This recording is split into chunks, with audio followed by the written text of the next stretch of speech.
Right now, pilots are spending more than $250,000 on old trainers that cruise barely above 120 knots, just to get a familiar logo stamped on the tail. The market is broken. The real value is hidden in overlooked models the herd ignores.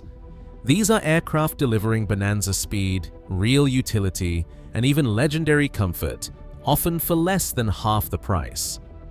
The value hides where most people are not looking. The market won't tell you about these 10 sleepers, because if everyone knew, the price gap would disappear. So why are these bargains hiding in plain sight, and what dangers or opportunities await those who break from the pack? The Bellanca Viking doesn't just break the rules of the $250,000 market, it sets them on fire and dances on the ashes. This plane will outrun a Bonanza at 160 knots, yet you can find clean examples listed for $80,000, sometimes less. The catch is simple.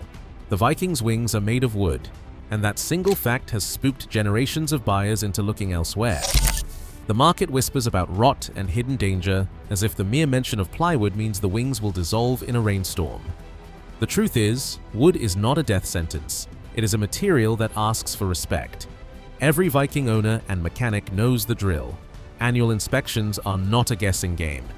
A moisture meter at the wing root, a careful tap test across the spar, and a bore scope aimed at the carry-through. A D75-0205 lays it out in black and white. Inspect the aft face of the spar for cracks or rot, reinforce where needed, and log every detail. On a well-kept Viking, those numbers speak louder than the old myths. Hangar storage and dry climates keep the wood happy for decades, and a specialist inspection can spot trouble long before it matters. That is why you will see Vikings with 1,500 or even 3,000 hours on the airframe, still running cross-country legs at speeds that make Skyhawk owners blush. Of course, it pays to know the top 3 risks: moisture in the wing spar or glue joints, aging fabric on the fuselage, and the occasional scramble for parts. Owner groups and dedicated shops have kept the supply chain alive. The Viking is not for the careless or the lazy. For anyone willing to follow the checklist, it is a performance bargain hiding in plain sight. The market's fear delivers the punchline. 160 knots, real IFR utility, and ramp presence that leaves trainers in the dust, all for the price of a used SUV. The only thing getting humiliated here is the idea that wood can't fly. Cessna. 175 owners know the drill. Bring up the Skylark, and someone will mutter about the GO300. The original engine's reputation is infamous. Gearbox failures, cam wear, and a maintenance bill that could make a grown pilot weep. FAA service reports and accident logs from the 1960s show a steady stream of gearbox issues and in-flight power losses, all because of a geared design that punished anyone who flew it like a regular O300. The market responded by turning the 175 into an orphan, with values sinking far below its more famous sibling, the 172. But the story does not end with the stigma. Today, the majority of surviving 175 aircraft have left the GO300 in the past, thanks to a wave of Lycoming O360 conversions. The paperwork is everything. Logbooks stamped with STC numbers, installation dates, and weight and balance updates. Each entry is a passport out of the mechanical dark ages. With 180 horsepower upfront and a direct drive Lycoming, the converted Skylark transforms into a super Skyhawk in all but name. Owners report cruise speeds of 120 to 130 knots, strong climb rates, and a fuel burn that matches or beats the old geared setup. The best part, these conversions do not just fix reliability, they unlock a value gap that the market still has not closed. Classifieds tell the real story. O360 converted 175 aircraft routinely list for $60,000 to $90,000, sometimes less if the panel is basic or the paint is tired. That is about 30% below what a comparable 172 fetches, even when both share the same engine, avionics, and useful load. A 1970s 172 with a 180 horsepower Lycoming and similar avionics can easily push past $120,000. The Skylark's orphan status delivers a permanent markdown, and savvy buyers are quietly taking full advantage. Of course, no bargain comes without homework. The top risks for buyers start with paperwork. Every conversion needs a clean STC trail, from the engine mount to the cal mods. Next comes engine health. Compression numbers, bore scope images, and oil analysis matter more than the paint job. Finally, check for legacy. 175 quirks, like airframe corrosion in the carry-through spar, and any leftover 175 only parts that might complicate future maintenance. But when the logbooks line up and the engine checks out, the 175 Skylark stops being a punchline and starts looking like the best-kept secret in the Cessna lineup. For the value buyer, it is a simple equation: same hardware, same performance, 30% off the sticker. The Piper Comanche 250 is what happens when a cross-country machine gets orphaned by fate, not by failure. In June 1972, the Susquehanna River overflowed its banks and flooded Piper's Lock Haven plant, drowning the Comanche line in muddy water. Hundreds of airframes were lost or written off. Piper scrapped the model and shifted focus to the cheaper, slower Arrow, a move that left Comanche owners with a plane that suddenly had no factory, no champion, and a reputation as yesterday's flagship. But the numbers did not go anywhere. A clean Comanche 250 cruises at 155 knots, carries 4 adults and a trunkload of bags, and stretches its legs to 1,000 nautical miles on a full set of tanks. That is a solid 100 knots faster and 200 miles farther than the Arrow that replaced it.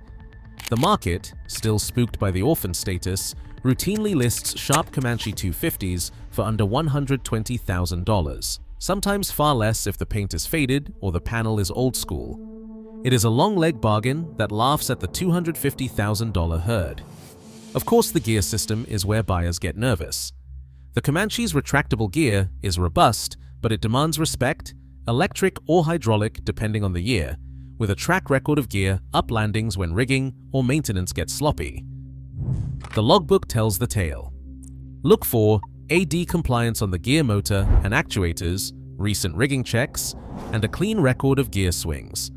Mechanics who know Comanches will run through the checklist: spar and tail cone corrosion inspections, fuel system integrity across multiple tanks, and a sharp eye on the 0540's compression numbers and prop overhaul times. The International Comanche Society keeps the parts pipeline open, and dedicated shops still know the gear system inside and out. Floods may have ended the Comanche's production, but they did not touch its range or speed. For pilots who want to cross 1,000 miles in a day without a second mortgage, the forgotten legend is still flying circles around the mainstream market. The Mooney M20C does not care about your Instagram ramp shot or which logo is stitched into your flight bag. It is the accountant's answer to the $250,000 status game, a 145-knot cruiser that burns just 8.5 gallons an hour and leaves the spreadsheet crowd grinning all the way to the fuel pump. When the herd is busy chasing late-model Skyhawks and Cirrus SR-20 aircraft, the M20C is quietly racking up miles, making the cost per nautical mile math look almost embarrassing. Here is the hard data. At $7 per gallon, the Mooney's direct fuel cost comes out to about 41 cents per nautical mile. That is not a hypothetical. These are real flight logs, not marketing brochures. Park it next to a Cirrus SR-20 aircraft and the numbers start to sting. Early SR-20 aircraft cruise at 140 knots but gulp 11.5 gallons an hour, which means every mile costs 58 cents in fuel. Over a 500-mile trip, the Mooney puts $85 back in your pocket, enough for a night at a decent hotel or a round of maintenance reserves if you are the cautious type. It gets better. The M20C's 180 horsepower. Lycoming 0360 is not just thrifty, it is one of the most reliable engines in general aviation. Owners routinely report 700 to 800 nautical mile legs with instrument flight rules reserves and enough useful load to bring 3 adults and bags. The wet wing design is the secret to its range and efficiency, but it comes with a buyer's checklist. Fuel tank leaks are the Achilles heel, and a professional reseal job can run north of $6,000. Add in the usual Mooney must checks: carry-through spar corrosion, gear truss wear, and rod end play, and you have a punch list that rewards the meticulous and punishes the careless. But the payoff is clear. For $70,000 to $100,000, you are cruising faster than a six-figure Cirrus or a glass cockpit 172 on half the fuel, with a cost per mile that would make a rideshare driver jealous. In a market obsessed with image, the M20C is the ultimate financial flex, proof that real value does not need a hype man. Step through the door of a Beechcraft Sierra and the first thing you notice is not the avionics or the panel, it is the space. The Sierra's cabin stretches a full 44 inches wide, matching the flagship Bonanza and outclassing most of the $250,000 crowd. Two doors, front and rear, mean no more awkward climbing or shuffling over seats. For families, tall pilots, or anyone tired of bumping elbows, the Sierra quietly delivers first-class comfort in a segment obsessed with speed and brand stickers. Market listings back up the value proposition. Clean Sierras with mid-time engines and updated panels regularly list between $70,000 and $110,000. That is less than half the price of a comparable Bonanza, yet the real-world cabin width is identical. The Sierra's 200 horsepower Lycoming IO 360 cruises at 130 to 135 knots. No, it will not win a race against a Mooney, but it will get you there with room to stretch out and a useful load that handles 4 adults and bags with ease. One owner puts it this way: "I bought the Sierra because my wife refused to fly in anything with a single door. We can load up, walk through the back, and everyone gets out without gymnastics." It is the best-kept secret for comfort under $100,000. For buyers who value space and usability over raw speed, the Sierra stands alone. The Globe Swift is what happens when a warbird fantasy meets a practical budget. Roll up to any ramp in a polished Swift, and heads turn, bubble canopy, low-slung stance, and that classic tail-dragger silhouette straight out of a 1940s fighter squadron. But the real surprise comes when you check the classifieds. You can buy a Swift for $50,000 to $90,000, and it is not just a showpiece, it is a legitimate cross-country machine. Most have long since ditched the original 85 horsepower engines, trading up to Lycoming or Continental engines, pushing 145 or even 180 horsepower. That is where the fun begins. Owners talk about cruise at 120 knots, and handling that is crisp, responsive, and closer to a P-51 Mustang than a Skyhawk. The all-metal airframe and retractable gear give it a presence that is rare at any price, and impossible in the $250,000 trainer market. Still, this is a vintage airplane with quirks. The Swift Museum Foundation keeps the parts game alive, producing PMA-approved gear components and supporting a network of shops that know the airframe inside out. But some parts, canopy glass, gear legs, and certain control surfaces can be a hunt, and buyers need to check logs for proper STC paperwork and recent spar and gear inspections. Insurance companies will want to see tailwheel time, and a transition with an instructor is non-negotiable. A longtime Swift owner puts it simply: you are not just buying a plane, you are buying into a community. Every ramp stop is a conversation starter. For pilots who want ramp presence, hands-on flying, and vintage thrill. All without the warbird price tag. The Swift is the sleeper that proves style can be a resale weapon. Open the door of a Commander 112, and the first impression is not numbers on a spec sheet, it is the sheer width. 46 inches across, armrests to armrests, with seats that feel more luxury sedan than light airplane. The cabin swallows 4 adults and their bags without apology, and the big, easy swinging doors mean no more contortions just to get aboard. Every surface feels overbuilt, from the thick sidewalls to the panoramic windows. It is a space built for real travel, not just short hops or bragging rights. Underneath, the trailing link landing gear does its own kind of magic. Landings go from tense moments to smooth arrivals, no matter how rough the strip or how cross the wind.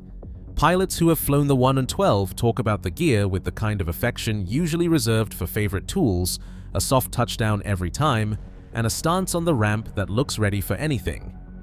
the market's blind spot is obvious. While buyers chase the same tired 172s and Bonanzas, the Commander sits in the classifieds for five-figure money, quietly offering comfort and presence, and a build quality that rivals anything at twice the price. The only real catch is the carry-through SPA airworthiness directives. Every smart buyer demands logbook proof that the mandatory inspections and modifications are done.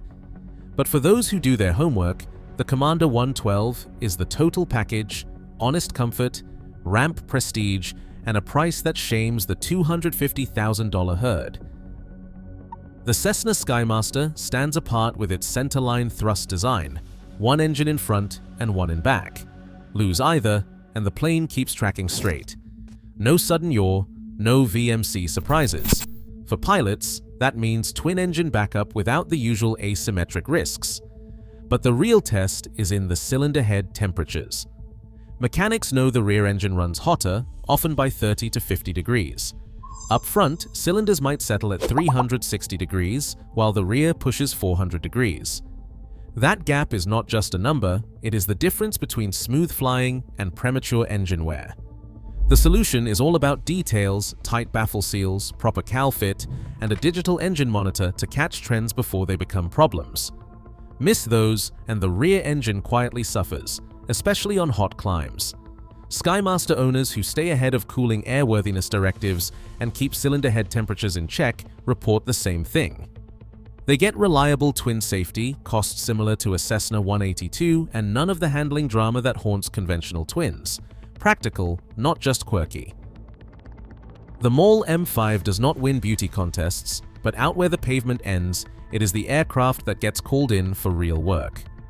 This is the bush pilot's secret weapon, an ungainly, slab-sided tube and fabric machine that can claw off a gravel bar in as little as 300 feet, sometimes less if you are light and know what you are doing.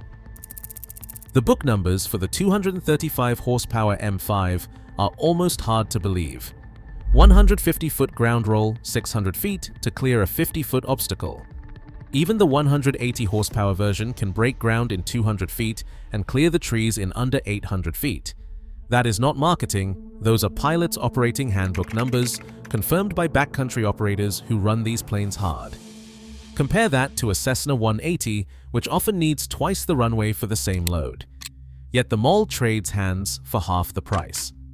A clean M5 with decent avionics is usually found in the $100,000 to $150,000 bracket, while a mid-time 180 can easily push past $250,000. The trade-off is obvious. The Maule's interior looks like it was finished by a tractor factory, and the big cargo doors flex in the wind. But every bush operator knows the drill: inspect the gear attach welds, the tailwheel spring, and the lower longerons after a season of rough strips. One owner summed it up: "It is ugly, but it will haul anything you can fit through the door, and you will not cry when you scratch the paint." For pilots who value utility over polish, the Maule M5 is the market's most honest arbitrage, true short takeoff and landing for half the money, and a tool that earns its keep on every landing. The Piper Apache offers the lowest cost entry to true multi-engine IFR flying. For about $60,000, it brings full-deck IFR, dual vacuum pumps, and 2 Lycoming engines, features that keep pilots out of the six-figure club. Its rounded, unassuming profile and sweet potato nickname hide a record of quietly carrying crews over mountains and water, night after night. Yet every dollar saved upfront must be weighed against the realities of twin ownership. Insurance is the first checkpoint. Brokers typically quote $3,500 to $5,000 per year for hull and liability on a $60,000 Apache, assuming a pilot with a recent multi-engine rating and regular dual instruction. That's higher than most singles, but still far below the premiums for a Baron or Aztec. The real variable is maintenance. 2 engines mean 2 overhauls, each starting at $28,000, and 2 props, so buyers pore over logbooks for overhaul dates, shock load incidents, and proof of regular flying. Underwriters see the Apache as a workhorse, but only if it is flown and maintained. They want evidence of recurrent training, logged dual instruction, and sometimes a checkout with a multi-engine instructor. For those who keep up with training and maintenance, the Apache delivers redundancy at a price that makes pricier twins look extravagant. Every year, more pilots pay six figures for familiar names, while overlooked machines outperform them for half the price. As aircraft values keep rising, the true edge belongs to those who question the label and chase the numbers. In aviation, value hides in plain sight if you know where to look. So, which sleeper would you grab before the market wakes up? Let me know in the comments below.